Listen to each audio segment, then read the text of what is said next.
गहरी रात, काले बादलों से ढका आसमान, एक सुनसान जंगल के बीचों बीच एक बूढ़ा तांत्रिक तक्षक गुफा में खड़ा है, जो नागों की प्राचीन दुनिया का द्वार है।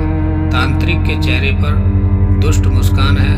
उसके हाथ में एक पुरानी किताब है जिसमें नागमणि को नियंत्रित करने की विधि लिखी है। वह गुफा में मंत्र पढ़ता है और अचानक धरती कांपने लगती है।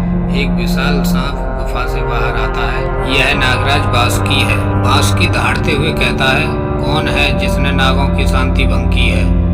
तांत्रिक हंसते हुए कहता है, मैं तुम्हारी दुनिया को खत्म करने आया हूँ। गुफा के भीतर नागों की सभा हो रही है। बासुकी सभी नागों को इकट्ठा करता है और कहता है, तांत्रिक ने हमारी दुनिया को चुनौती दी है। अगर वह नागमणि हासिल कर लेता है तो हमारी शक्ति खत्म हो जाएगी। हमें इसे रोकना होगा।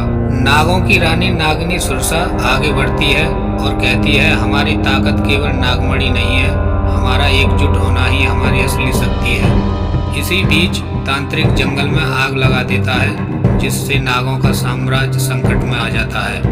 नागों का समूह अपनी सुरक्षा के लिए इधर उधर भागता है। जंगल के पास एक गांव है जहां रहस्यमय युवक अर्जुन रहता है। अर्जुन बचपन से ही सपने में सांपों को देखता है, लेकिन उसे समझ नहीं आता कि ये सपने क्या हैं। उस रात उसे सपने में नागिनी सुरसा दिखती है।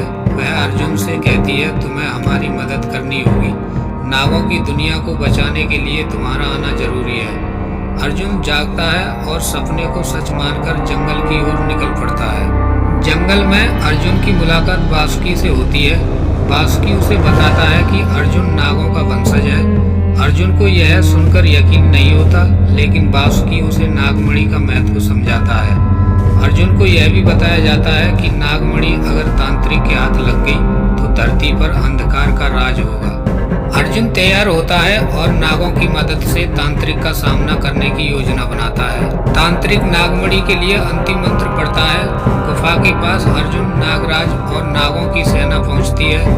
तांत्रिक अपने मंत्रों से एक जादुई बवंडर खड़ा कर देता है। नागराज और नागिनी उस पर हमला करते हैं, लेकिन तांत्रिक अपनी शक्ति से उन्हें घायल कर देता है।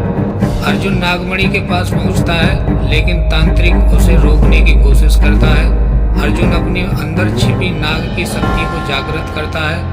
उसकी आंखें चमक उठती हैं और उसका शरीर नाग के समान लचीला हो जाता है। अर्जुन तांत्रिक से लड़ता है और नागमणि को बचाने की कोशिश करता है, लेकिन तांत्रिक एक आखिरी जादू करता है जिससे गुफा ढहने लगती है। बासुकी और नागों की सेना अर्जुन को नागमणि लेकर बाहर निकलने का आदेश देती है। बासुकी कहता है, हमारा अंत यही है, लेकिन नागमणि को सुरक्षित रखना ही हमारी असली जीत होगी।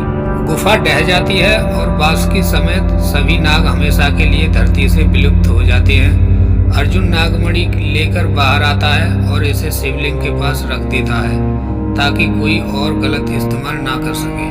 गांव के लोग अर्जुन को हीरो मानते हैं, लेकिन अर्जुन की आंखों में दुख है। उसने नागों की दुनिया को खत्म होते देखा है, लेकिन उसे विश्वास है कि नागों की आत्मा हमेशा धरती पर मौजूद रहेंगी। कहानी यही खत्म होती है, लेकिन एक रहस्य छिपा है। क्या नाग कभी लौटेंगे या उनकी शक्ति हमेशा के लिए समाप्त हो गई है?